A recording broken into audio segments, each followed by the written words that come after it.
time to get out and celebrate down on the island. Hey, folks, we're just a couple of days away from springing forward as we get ready to set the clocks ahead 1 hour. A lot of us look forward to longer days, maybe some more sunshine. But it turns out that it can have a pretty big impact on our health. If you feel like you're one of those people that say, I can't stand it, it makes me feel drowsy, well, you're not alone. And there was a study that came out recently, found 24% increase, a 24% increase in heart attacks the Monday after we spring forward. However, in the fall, when we gain an hour of sleep, there's a 21% decrease in the number of heart attacks when we fall back. Also an increase in car crashes and strokes after springing forward. Something else of note, we may not feel the effects of daylight saving times right away because of spring break, but it will come up and it impacts you. So we're going to talk about all this with Dr. Adán Alvarez. He's a primary care physician at Lux Primary Practice. He's joining us now. Dr. Alvarez, thank you so much for joining us. I was talking earlier in the week about probably the one thing that can unite this seemingly broken nation is the hatred of springing forward. And now we have another reason for the rallying cry of getting rid of all this. And it's because it impacts our health. And this is something that we all have to go through. Yep. No, it really does have detrimental effects to our health. And actually, the reason why will be pretty surprising. So it's not necessarily just because, we lose an hour of sleep. In fact, it has to do more with our circadian rhythm. So circadian rhythm it's important because it basically is what governs our body, when it does certain things. So let me step back a little bit. Sure. So circadian rhythm is our body's internal clock, kind of like the same way that we have, the wall clock that tells us when we have to do this and that. Our circadian rhythm tells us things like it's time to wake up, it's time to eat, time to secrete this hormone, that hormone. So, our bodies have become really good at keeping our external clock and our internal clocks well synchronized. So whenever we, go through daylight savings time and our wall clocks are off, by an hour, well, our internal clock doesn't get that memo. And it's that discoordination between the two that really causes a lot of issues within our body. Yeah, and I find that as somebody who works early morning shift, here at Channel 13, we have people here all of the time. So we have people coming in to work at 2 o'clock in the morning, 3 o'clock in the morning. I come in at 5 o'clock in the morning. And you get used to that. Your body starts producing, melatonin 8 to 10 hours before you wake up, so to help you go to sleep. And you're if you're fighting it because the sunshine is out, it makes it very difficult to get to sleep and to stay asleep. And sleep is such an important part of our overall health. So I can understand why this would have an impact on pretty much everybody. Mm-hmm. Yeah. And I mean, I don't know if you've noticed, but it really is a lot more difficult to recover from this 1 hour time change than it is whenever, say, you have to wake up an hour earlier to get to work.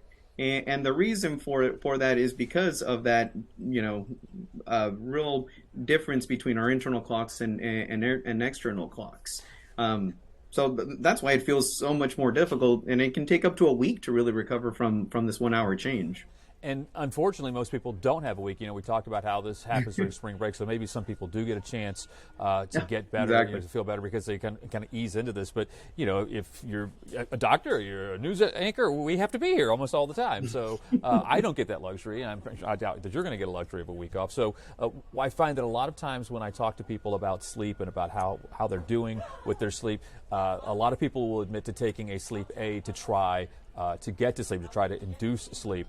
And if everybody's doing that, there's a price to be paid for that as well, isn't there? Yeah. So of course, I mean, taking some sort of sleep aid will help get you to bed earlier, which helps to mitigate some of that some of that kind of slow lag that you'll feel after the hour change. But what really helps is actually just moving everything that you do up by maybe 20-30 minutes a couple of days before the actual hour change occurs. Well, that's easier said than done if you're a busy mom or dad. I'll tell you that right now. Very true. One of the things that we did in our house to try to mitigate the impact of a later sunset was to get blackout shades. Are there other things that people can do to get ready? You mentioned try to set your clock by doing things, going to bed a little bit earlier, but anything else that you can do? Well, yeah, I mean, starting bedtime routines 15, 30 minutes early, moving meal times up a bit, trying to wake up a little bit earlier for a couple of days but beforehand. I mean, ultimately, we're all going to go through this period where our circadian rhythm and external clocks are out of sync, but easing into it over a period of a couple of days is really the way to go. If you are having a lot of difficulty with the transition, I mean, always going to speaking with your primary care doctor will help because there are certain things you can do to help with that transition. Yeah, I But think. that's going to depend more on on your own medical factors. Sure, sure. An adult, it's probably easier just to sort of think, well, I can power through this. But kids are impacted by this as well. How can you help kids with this? So that's very true. So kids are affected with it just as much as adults are. The difference is that because children generally have less medical issues, we don't really see them manifesting heart attacks and things like that the way adults do. But we do see them doing more behavioral things because they have a harder time processing internal conflict. So that's really how we'll see them exhibiting these types of symptoms. So things like acting out, temper tantrums. I mean, even having problems with anxiety, feeling a little more depressed, a little more withdrawn during that time. But I mean, ultimately, it's about making that transition as smooth as possible for kids, which is a lot easier said than done. I have a 4-year-old and a 6-year-old, and getting them to bed at a regular hour is very difficult. So telling them they got to go to bed 30 minutes earlier, yeah. Yeah, especially when the sun is out. I mean, they'll just look at you and say, "No, it's not dark time," because they associate, nighttime with going to bed, right? Exactly, exactly. All right. So, were you surprised to hear some of these health effects? Like when I was looking at doing the story and writing up this information, just going back to the beginning here, 24% increase in heart attacks the Monday after springing forward. That's pretty dramatic. Well, so I'm not really surprised because the research has shown that this 1 hour time shift actually has a lot of effect on biochemical changes in your body. We see an increase in inflammatory markers. We see that certain proteins and hormones are secreted at different times than they normally are, and that's really what is the underlying cause to a lot of these health effects that we see during the time change. Statistics, have shown that after losing an hour, yeah, hospitals tend to see an increase in depression, strokes, cardiac-related events like heart attacks, and even worsening of atrial fibrillation.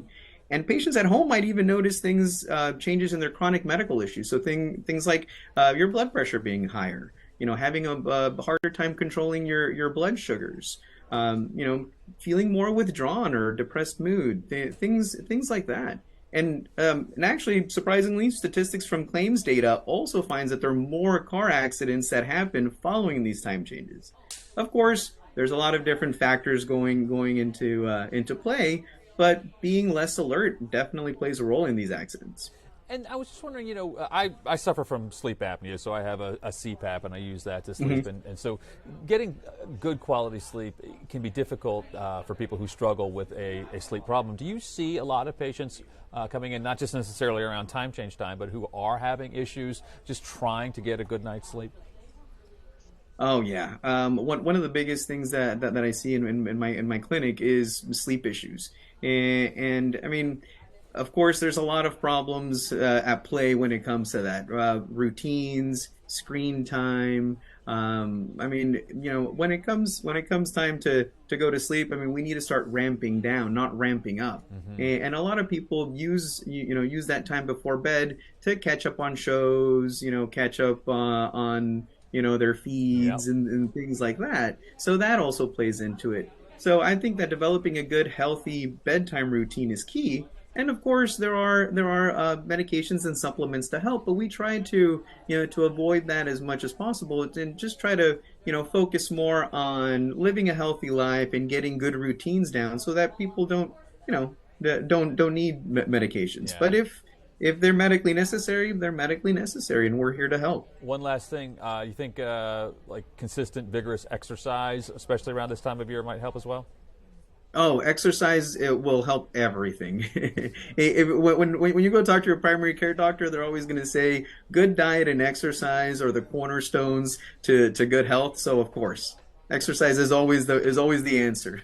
We don't want to do it, but it helps us in so many ways. All right, Dr. Adad Alvarez, primary care physician at Lux Primary Practice. Thank you so much for joining us. And please, doctor, try to get a good night's sleep tonight. Oh, I will. I'll try as well. Thank you. You're quite welcome. Thanks for joining us.